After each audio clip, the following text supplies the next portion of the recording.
जय श्री राधे, जय श्री कुंज बिहारी।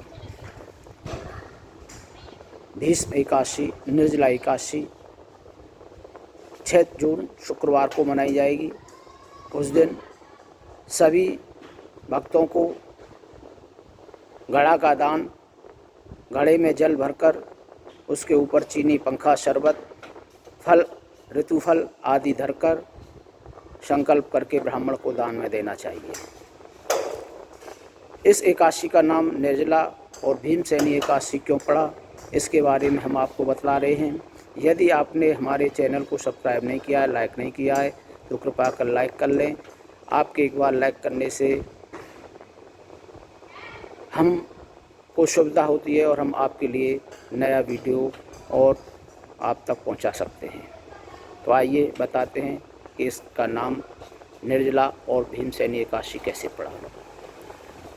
तो व्यास जी से कहते हैं कि हे व्यास जी, माता कुंती और भाई युधिष्ठिर, अर्जुन, नकुल, सहदेव सब हमको एकादशी के दिन अन्न खाने से मना करते हैं, परंतु हम अन्न के बगैर नहीं रह सकते। हाँ, पूजा, व्रत, दान आदि कर सकते हैं।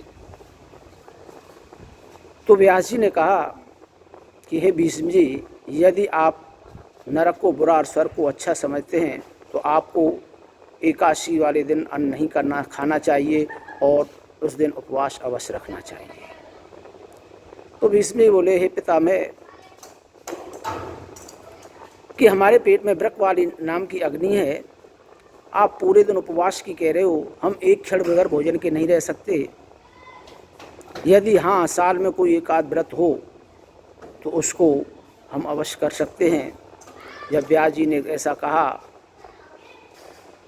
कि अन्न एकादशी दिन खाने से नरक की प्राप्ति होती है, तो भीष्म जी घबरा गए।